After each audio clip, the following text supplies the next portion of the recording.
Assalamualaikum. Okey, untuk ujian gerak gempur yang kamu buat, ulum syariah, akidah ya, pelajaran akidah. Tengok muka surat 1, dia tulis bahagian A, akidah. Okey, Ustazah nak kamu tandakan right bagi jawapan yang kamu buat kalau betul ya, dan pangkah pada jawapan yang salah. Kemudian kamu betulkan jawapan tersebut. Okey. Jawapan nombor 1, apakah maksud tabligh? Tabligh ialah sifat wajib bagi Rasul. Tabligh artinya menyampaikan. Okey, boleh right kalau betul. Nombor 2, lawan sifat Allah qiyamuhu binafsih. Okey, sifat Allah, sifat wajib bagi Allah ada 20. Qiyamuhu binafsih adalah qiyamuhu bighairih. Nombor 3, kitab Al-Quran diturunkan dalam bahasa Arab. Okey, nombor 4, apakah hukum beriman dengan hari kiamat? Hukumnya wajib. Nombor 5, Rasul yang wajib diketahui ada 25 ya. Sebab 25 ini disebutkan nama-namanya di dalam Al-Quran. Okey, nombor 6 pula, berikut kesan beriman dengan sifat kudrat kecuali kesan beriman dengan sifat kudrat kecuali dikasihi Allah, diredha Allah, yakin kebesaran Allah, sombong diri. Okey, kesan beriman dengan sifat kudrat kecuali sombong diri. Okey. Dalil naqli Allah bersifat wahdaniyah ialah ini ya, qul huwallahu ahad. Wahdaniyah ialah tunggal atau asa, satu. Qul huwallahu ahad. Nombor 8, antara berikut yang manakah bukan dalil akli Allah bersifat ilmu? Bukan dalil akli Allah bersifat ilmu. Okey. Ilmun ialah mengetahui ya. Allah mengetahui benda gaib, betul? Pengetahuan Allah meliputi semua makhluk, betul? Ilmu manusia adalah milik Allah, betul? Pengetahuan manusia tidak terbatas. Okey, inilah jawapannya. Nombor 9, maksud sifat baqa ialah baqa, kekal. Okey. 10, merupakan sifat harus bagi Rasul. Sifat harus bagi Rasul. Rasul adalah manusia biasa macam kita juga. Okey. Jadi Rasul penipu? Tidak. Menyampaikan, ini sifat wajib. Berkahwin, maksum. Okey, ini pun sifat harusnya adalah berkahwin. Kalau maksum bukan sifat harus.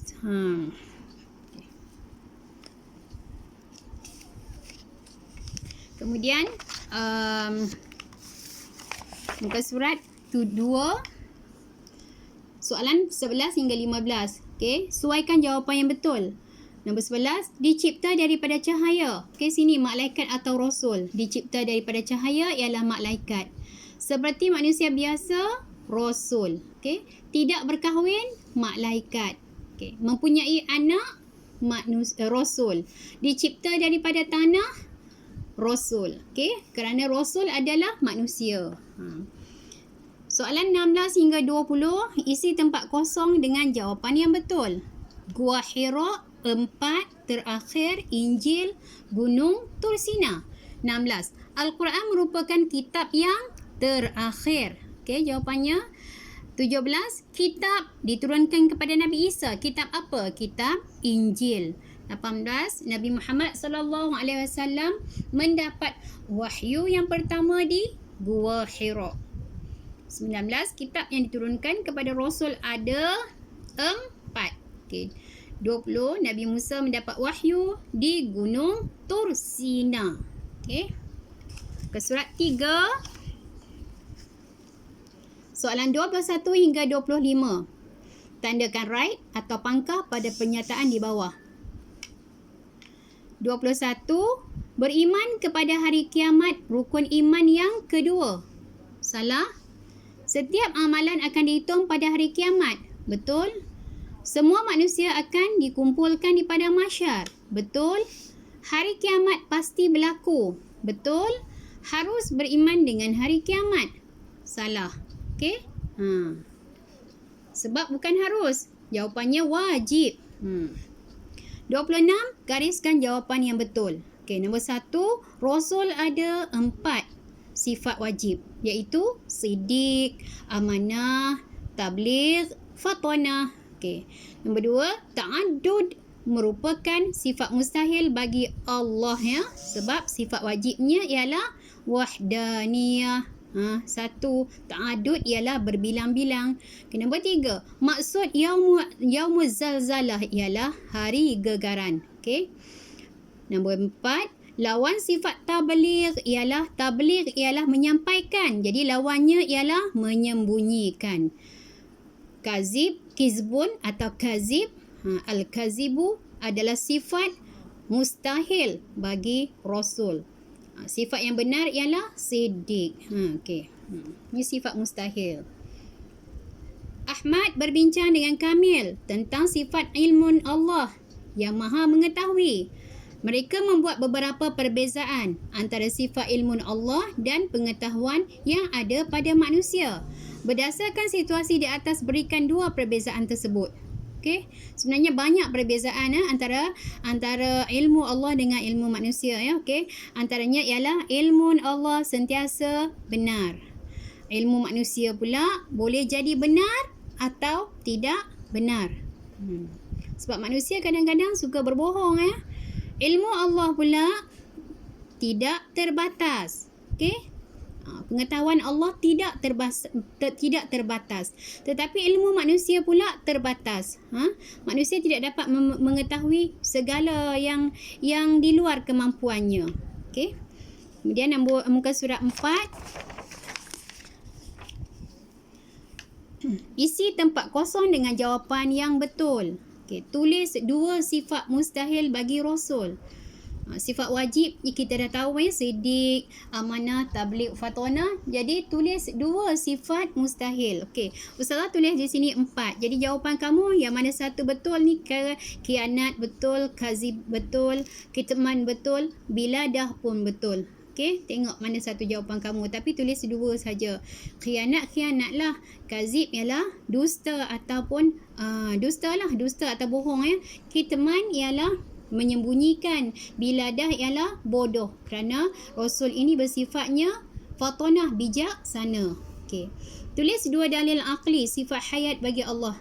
Sifat hayat ialah sifat hidup ya. Allah itu hidup. Okey, hidup Allah tiada permulaan dan tiada akhir. Tapi kalau manusia dia bersifat fana boleh mati. Hidup Allah bukan dengan pernafasan atau nyawa seperti manusia. Okey. Kemudian 29, nyatakan pengertian Rasul Ulul Azmi. Rasul Ulul Azmi ialah Rasul yang memiliki kedudukan tinggi kerana Rasul ini adalah seorang yang tabah dan sangat sabar menghadapi ujian hidupnya. Okey.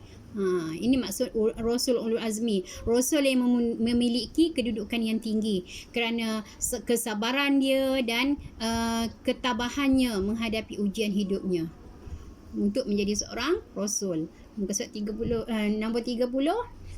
Berikan maksud perkataan di bawah. Maksum. Maksum artinya terpelihara daripada melakukan perkara dosa. Maksum tidak mempunyai dosa ya. Rasul bersifat maksum tak ada dosa.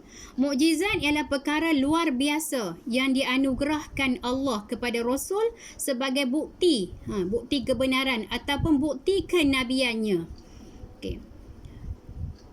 Berikan kelebihan Al-Quran. Kelebihan Al-Quran. Al-Quran merupakan mukjizat terbesar Nabi Muhammad SAW. Al-Quran, isi kandungan Al-Quran terpelihara daripada penyelewengan hingga hari kiamat. Okey, tak boleh diselewengkan. Tak ada tokok tambah ya. Okey, nombor 3, syariat di dalam Al-Quran sempurna dan lengkap. Okey, itu antara kelebihan Al-Quran. Okey, itu saja jawapannya. Ustazah harap kamu dapat menjawab dengan betul ya. Okey, kalau ada kesalahan kamu boleh buat pembetulan, kemudian baca je soalan ini sentiasa sebab apa? Soalan UPKK ni sentiasa berulang-ulang. Harap-harap apa yang kita buat kali ini akan naik pada soalan tahun ini ya. Okey. Sekian dulu. Assalamualaikum warahmatullahi wabarakatuh.